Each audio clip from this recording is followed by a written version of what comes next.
नमस्कार, मेरा नाम माधुरी गुप्ता है, associate professor in political science, government college Dausa. हम सीनेट की शक्तियों के बारे में अध्ययन कर रहे थे और साथ में हम ये देख रहे थे कि सीनेट इतना शक्तिशाली सदन कैसे बना, है ना।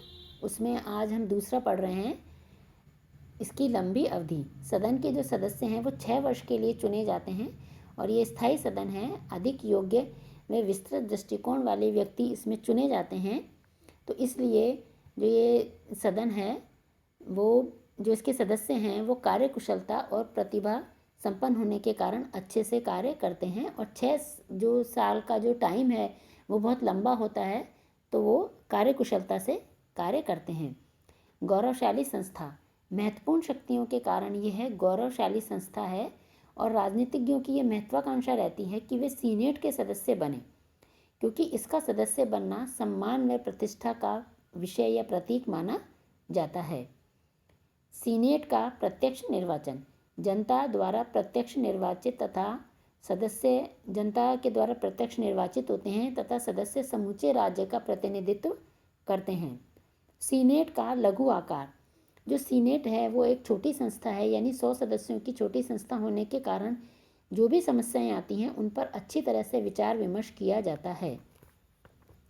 सीनेट में वाद विवाद की स्वतंत्रता, इसके सदस्यों के बोलने का समय निश्चित नहीं किया जाता है और वहाँ कोई भी सदस्य कितने भी समय तक बोल सकता है। इसको फिलिबस्टर कहा जाता है। अतः विषयों पर जो विचार है वो अधिक पूर्णता से किया जा सकता है।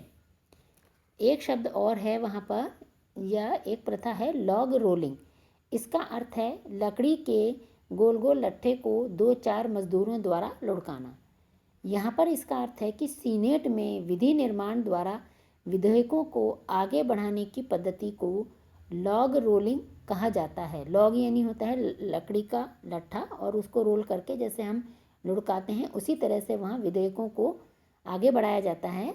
और पॉटमैन के अनुसार विधायकों के बीच परस्पर समझौता किया जाता है जिसके द्वारा वे एक विधेयक को पारित करने में उनकी सहायता करेगा तो उन्हें भी यह सहायता प्राप्त होगी। यानी वो एक दूसरे के विधेयकों को इसलिए पारित करने में सहयोग करते हैं कि जब उनका विधेयक आएगा तो जो दूसरा पक्ष है वो उन्हें सहायता प्रदान करेगा और यह प्रथा लॉग रोलिंग कहलाती है।